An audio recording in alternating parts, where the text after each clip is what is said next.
Hello and welcome to another episode of Varsity360. I am Columbian sports editor Micah Rice, joined as always by Meg Wochnick. And Meg, whoa, we are getting really deep into the fall prep season, and along with this show, we're kind of hitting a rhythm.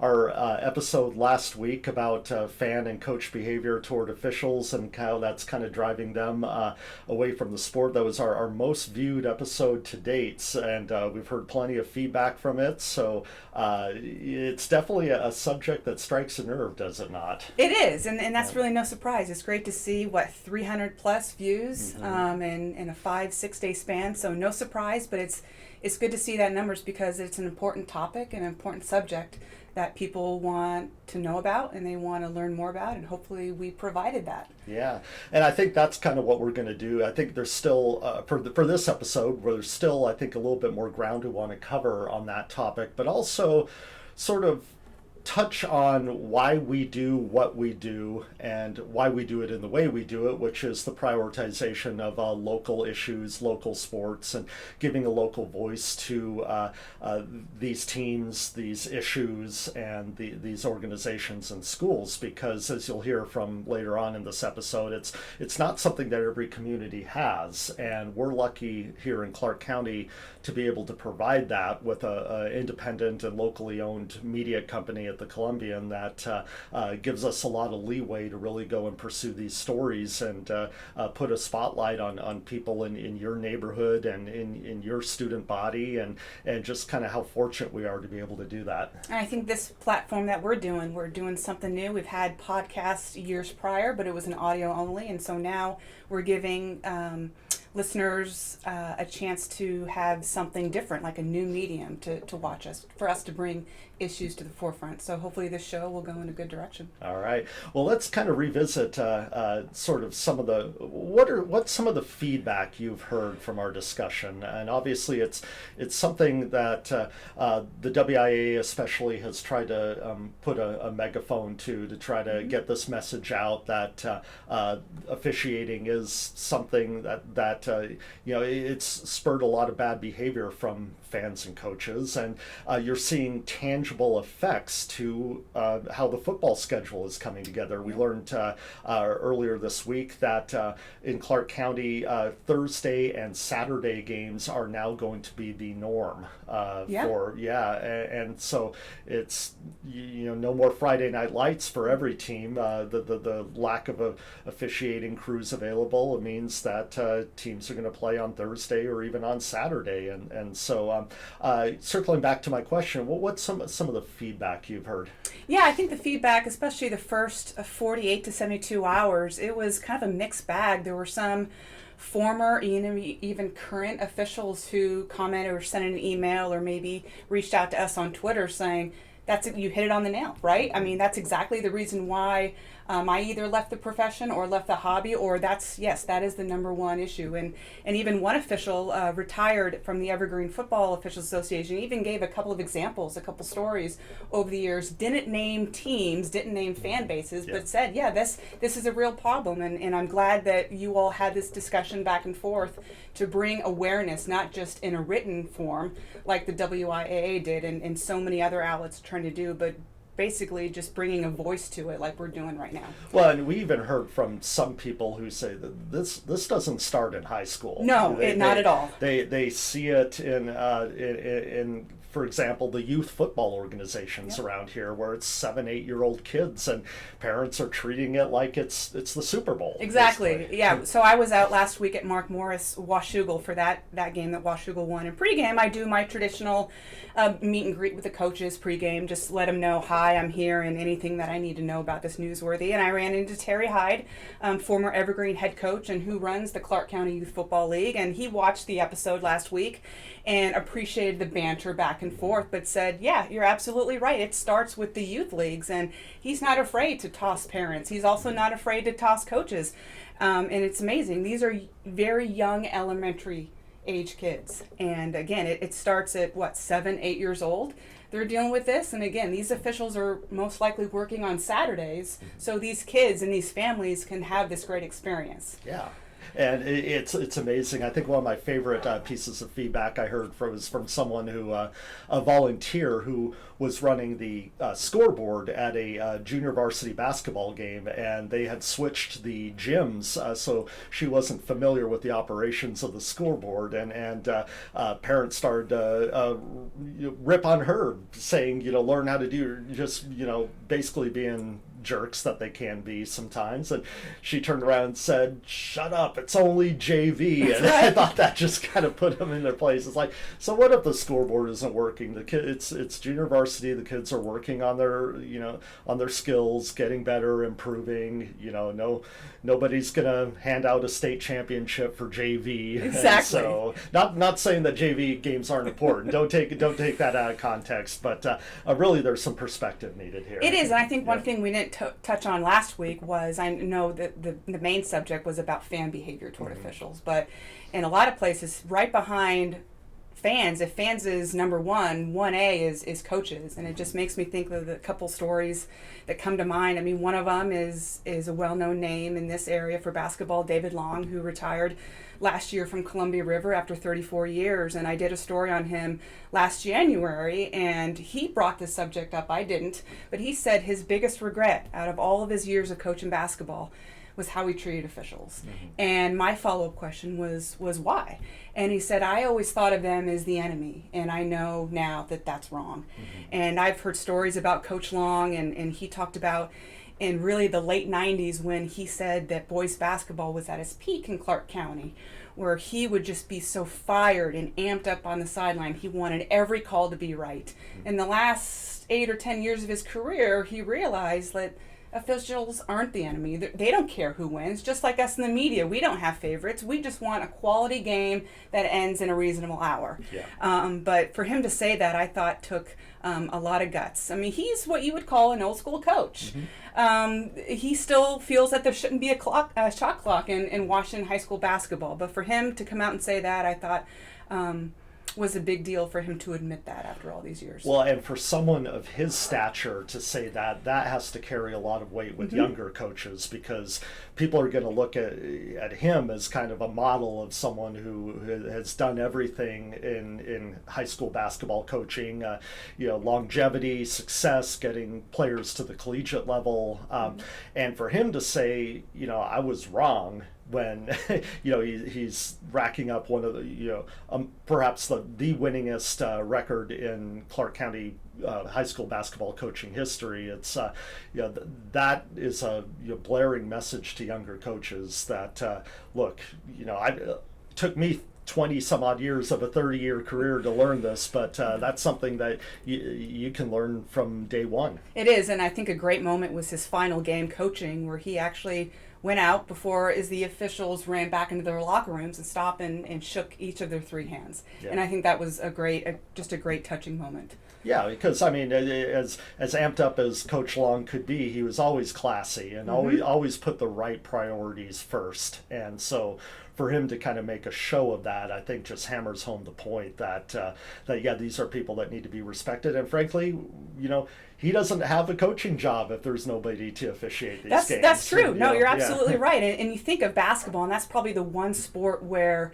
the officials are so close to the benches in a 3-man crew that you see that interaction with coaches and officials, even if it's, hey, can you watch the hand check? Hey, can you watch the grabbing of the jersey down low in the post? And so you don't really see that in football as much, because outside of the line judge and the side judge, all the other officials are in the middle of the field. Just like soccer, they're in the middle of the field. And so basketball, it's more commonplace to see that interaction, but it still doesn't have to be a shouting match. Well, and I think basketball, because of the nature of it, how many bang subjective judgment calls there are to be made in a very fast sequence of events. I think it lends itself to the most opportunities to have a different, let's say, opinion of what the official has ruled. So exactly. I mean, the block charge call always will be half the gym agrees with it, and then half the gym is disgusted by the call. So you're always those 50-50 calls in basketball. They're always going to get people fired up.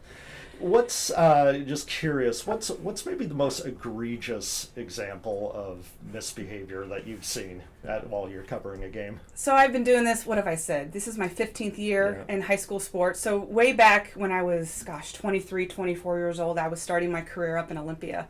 And coached by the name of John Barbie, who I believe is now the boys coach at Tukwila. Up at Foster, up in Tukwila. He used to be the men's basketball coach at the Evergreen State College. And at this point, he was coaching River Ridge boys, which had had a state streak of, I think, 3 or 4 years at that time. And he actually got tossed during a JV game. He was in the stands and not proud of the officiating. And I was there and I was laughing. I couldn't help but just laugh at the situation. And he spent the rest of the JV game, which I was believe still 3 quarters, and the entire varsity game on the on the bus, because River Ridge was the visiting team. So he spent a good probably 2.5 hours sitting alone on the bus, and I couldn't help but laugh the entire time. I thought it was hilarious. Yeah, I wonder what goes through a person's head when they have had that much time to reflect on, I just got tossed during a JV game that I'm not even coaching. Exactly, and I remember watching him having some choice words. You could hear him during a JV game. It's obviously not as packed as a varsity game, but you could hear him going off. But I was surprised that he was tossed. But the officials were not having it, and I think he maybe lasted 10 minutes before he was tossed. So that was the one that comes to mind is definitely John Barbie. Yeah, my most egregious episode, it has to do with the parent. It's not just because of the it wasn't even words. It was just the fact that this gentleman was so wrong and so consistently wrong. It was a Trico district baseball game up at Castle Rock. I think it was between like Kingsway and maybe Elma or something like that. And one of the fans just every pitch while the opposing pitcher was on, that's a balk. He's not coming set. That's a balk. And he just non-stop and just sucking all the oxygen out of the game, and number one, it wasn't a balk. He was coming set. I mean, but it was such a distraction that kudos to the umpire for ignoring it and not letting it affect how he did his job. But I really wish he would just turned around and told him to shut the heck up, because it was just so annoying, and it made me think like, what's the end game here? Are you trying to get like an extra base for your kid's team? Right. And the fact that there's an adult father willing to go to those lengths of basically embarrassing himself for 4 or 5 innings of a baseball game to try to get an extra base for his kid's team. And likely embarrassing the kid himself, right? Yeah. Absolutely. Yeah. So it's everyone, well, not everyone. There's a lot of good apples out there, but the ones that think they know and can see the game better than the people that have been doing it for years, if not decades, just really blow my mind sometimes. It is. I mean, there is actually an example at the Mark Morris Washougal game that I was at right before halftime. Mark Morris had a quick score, and the kid actually fumbled the ball after crossing the goal line, and that touchdown still counts, but everyone in Washougal was saying, oh, he fumbled the ball. And it's just like, well, no, if the ball crosses the goal line, that counts for 6 points. Yeah, so it's just like, learn a rule book. Yeah. It's the first thing that came to mind. So learn the rule book.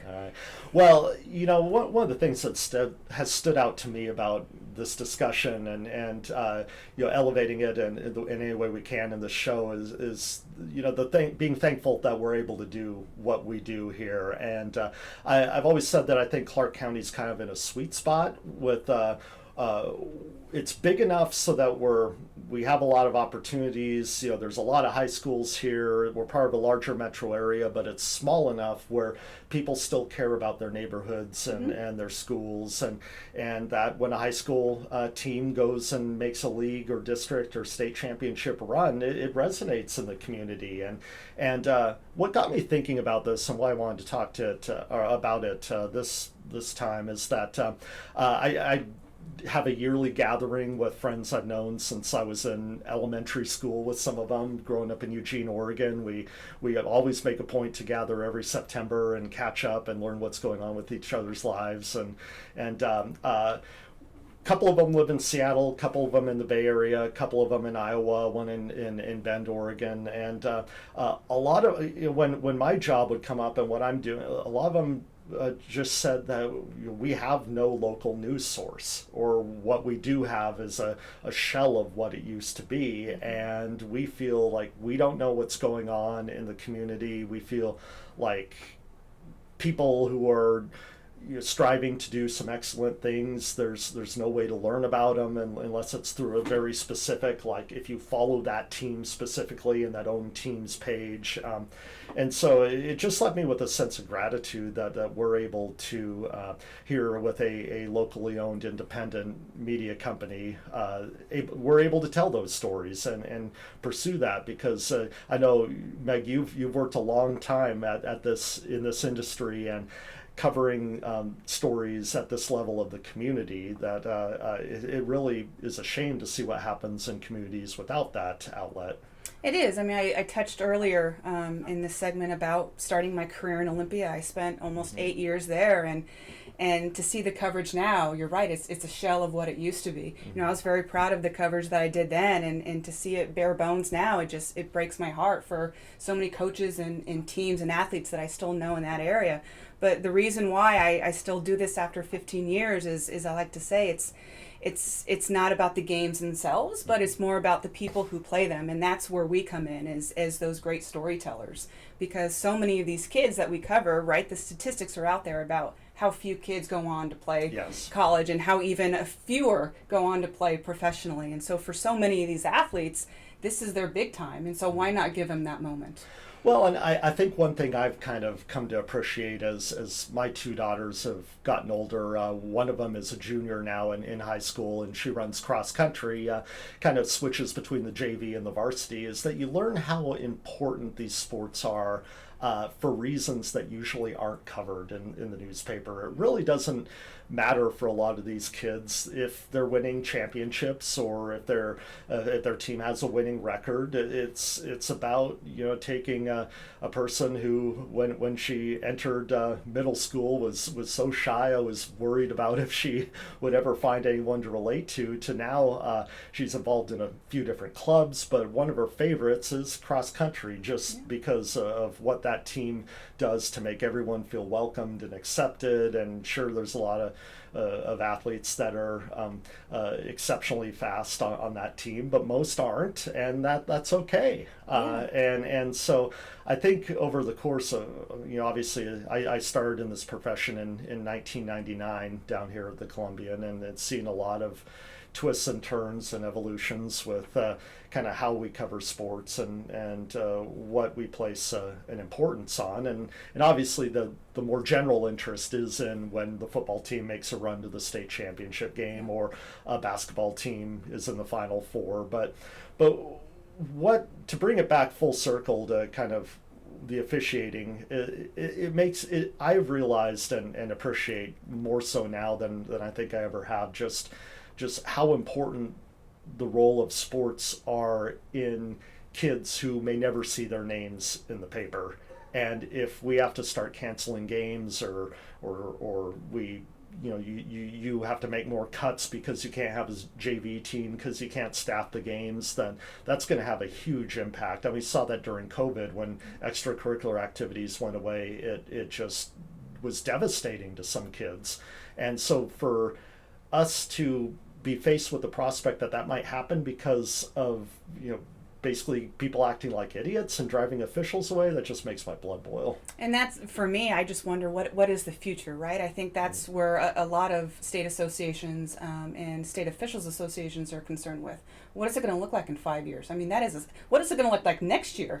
Right? I mean, you can't just show up and be officiating Camas Union on a Friday night, right? It takes gradual baby steps to eventually get there. And so the biggest thing is where are high school sports going to be in 5 years when it comes to the officials? It makes me a little worried that I think about this a lot too.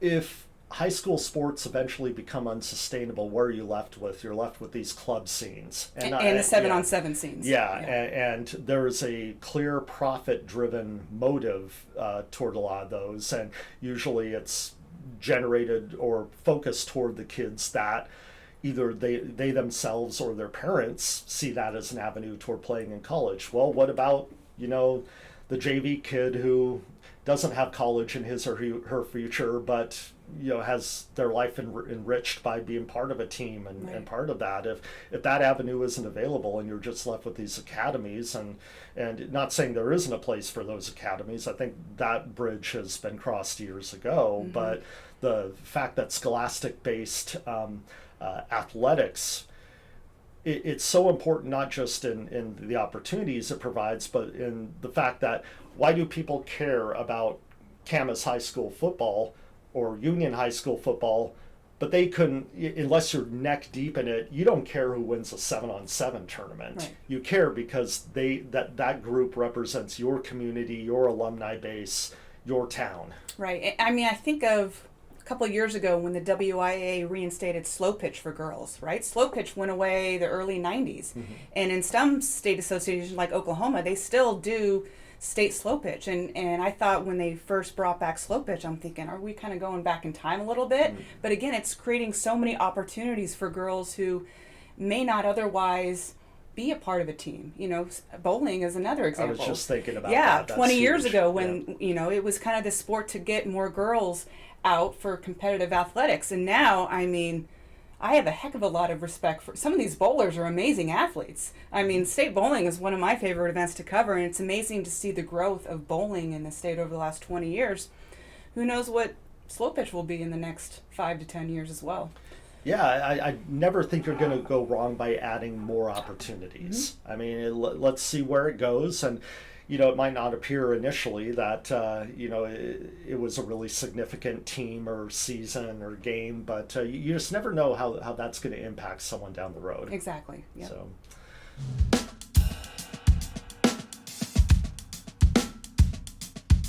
All right, I'm joined now by Will Denner. And Will, the sort of theme of this episode is the importance of local news and local sports reporting. And you have a long history going back to Medford and before that, Chico, California, being involved in local news. But from a sports perspective, why do you think it's so important that we cover these athletes in our community like we do?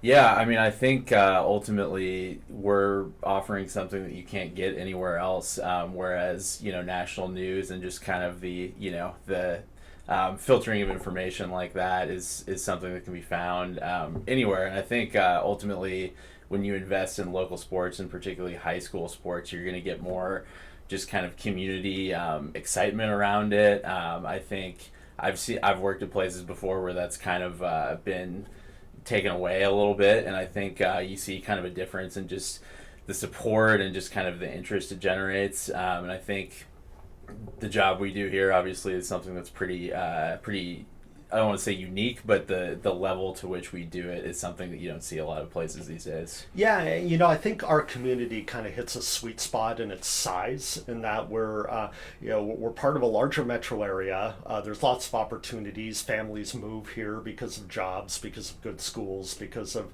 access to the outdoors and just other opportunities. But we're small enough in Clark County where people do care about, their high school or their neighbors' kids who might play for the volleyball or the basketball team. And I've noticed, I see in a lot of larger metro areas that high school sports traditionally have been overlooked. But in a smaller place like obviously when you were in Medford, there was a lot that you did there, and in Chico before that, and that there's that opportunity to really tell those unique stories. And so I just come back to that we're kind of in the sweet spot here in Clark County where we're part of a bigger area but still have kind of a small town focus that we want to know about what kids in our communities are doing. Yeah, absolutely. I mean, I think a size of a community like Chico is kind of, it's unique where it's small, like I don't know, you have like a mix of high school sports and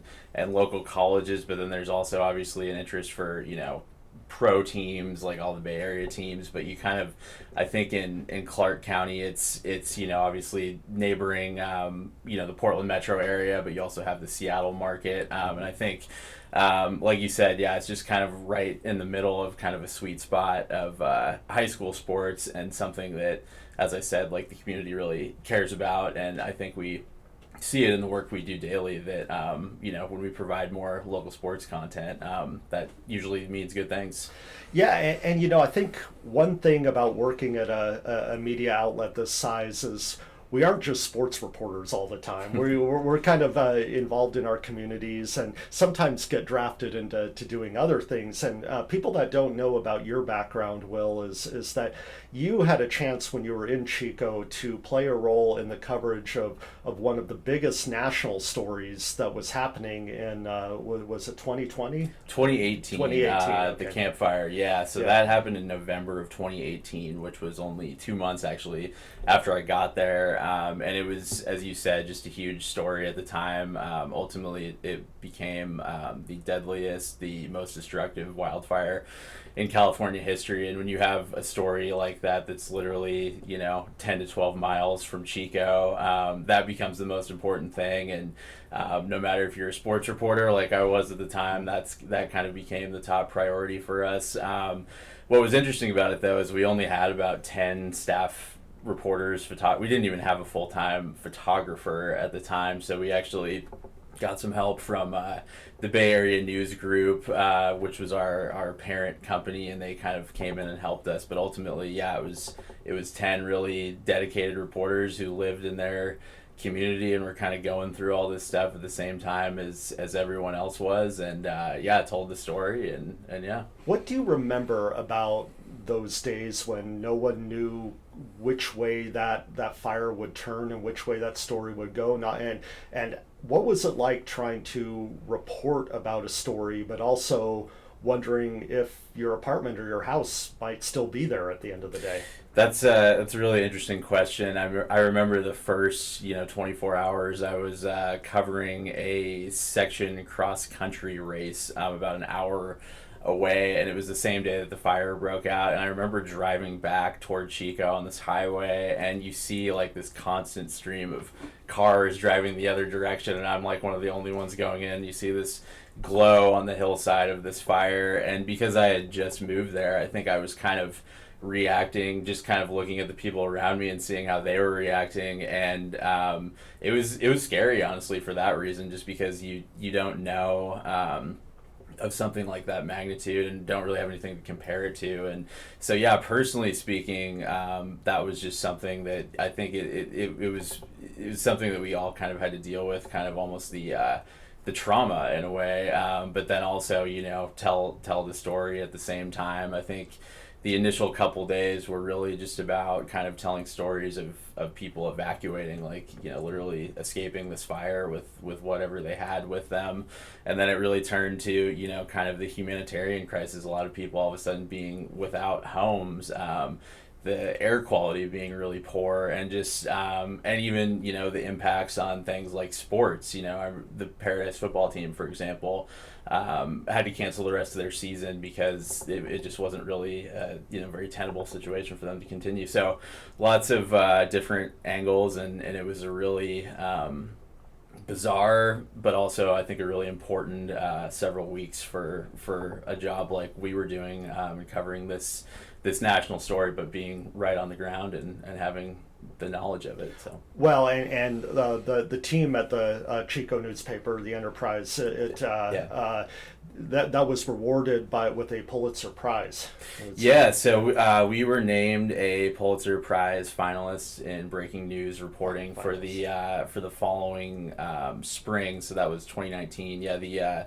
The Pittsburgh Post-Gazette, I believe, won it that year, and then it was also the South Florida Sun-Sentinel was named a finalist as well. But for a team of, like I said, like 10 reporters to be kind of in that mix was pretty amazing, and I think just it was a total team effort, and people just working really hard for several weeks after that to tell the story as it should be told. And it was a really, really important moment for a small paper like that. Well, and that just circles around to why I believe in what we do here, and why it's important to have local investment in news, because if something big does happen in a community, it's not just people flying in from hundreds or thousands of miles away and parachuting in. You're talking about people that know directly friends, relatives, neighbors that are affected, and they're able to tell a story, I think, with a passion and an inside knowledge and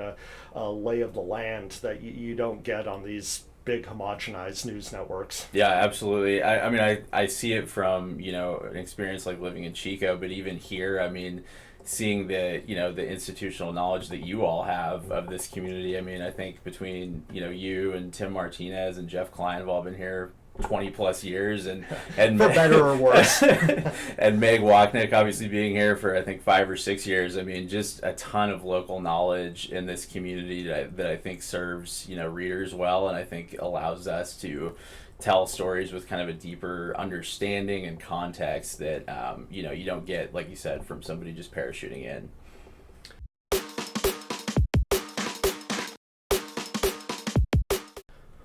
Well, you'll have one of these stories that continues that trend in telling a unique story in our community. Tell us about what you have coming up Friday. Yeah, so for our Friday football feature, I have a story on La Center receiver Davari Grauer. He's a senior on the team this year, and he wears these different colored gloves. Sometimes it's like a bright yellow, sometimes it's a pink or like a blue, and the reason behind it is his grandfather has Alzheimer's, and him wearing a different colored glove that kind of stands out and pops on the field allows his grandfather to easily spot him when he can't always remember his number or something like that. So it's not just a fashion statement for him. It's something that he does kind of to stand out.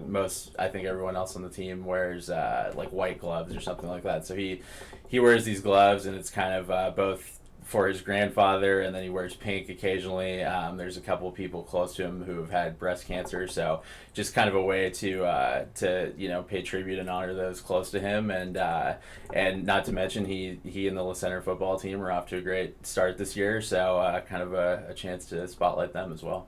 All right, so be sure to pick that up in Friday's Columbian, or as always on 360preps.com.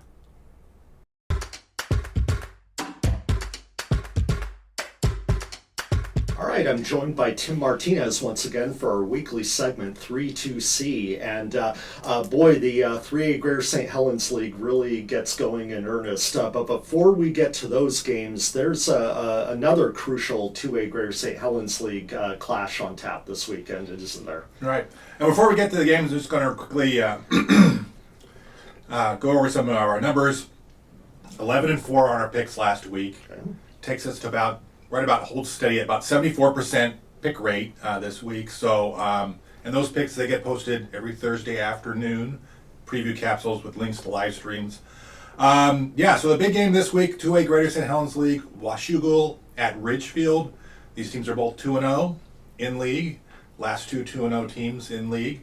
Washougal got a really nice win last week against Mark Morris. So obviously the winner of this is going to be all in first place and have the inside track to the league title heading down the rest of the season.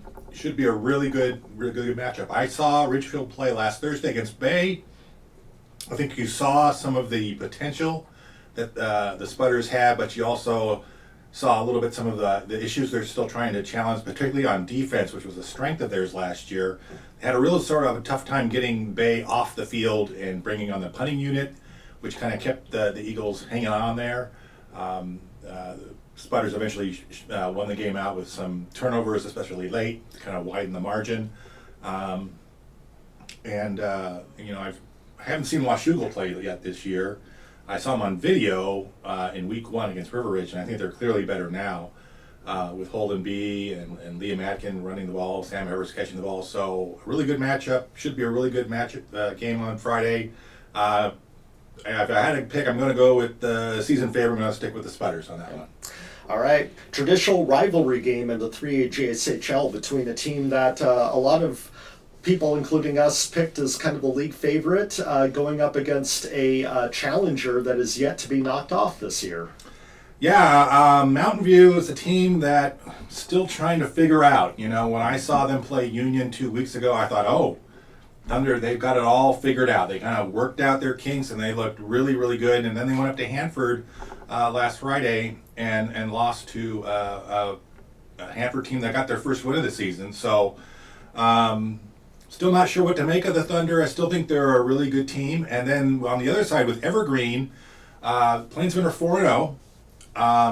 But I don't know that we've seen Evergreen put their foot to the floor yet. I think they've been trying to get a lot of different bodies in, mixing the ball around, different sets of running backs. They kept splitting time at quarterback, and I don't know if we've seen them yet play at their full potential, and so don't really know how good the Plainsmen are.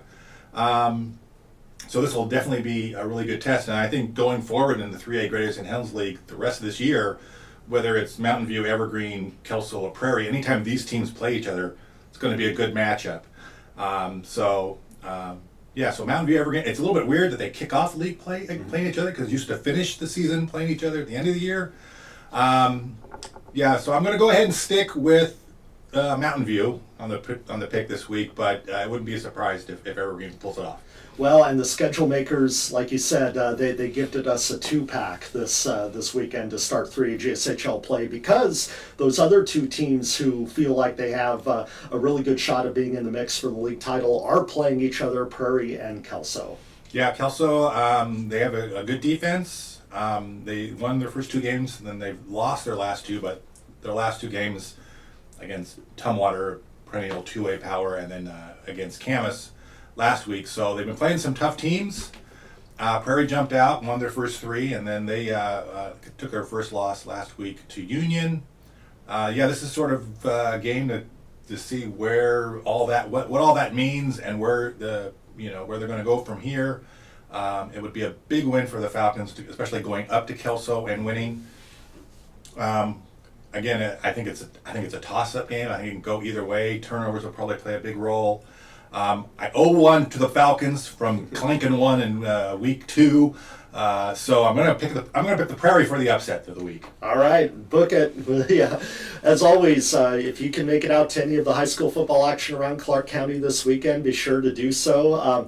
The league seasons are really starting to heat up. The only one that really hasn't kicked off league play after this week will have been 4A, but that will be here soon enough, and a lot of exciting action out there. As always, be sure to check out 360preps.com or pick up the Columbian on Saturday.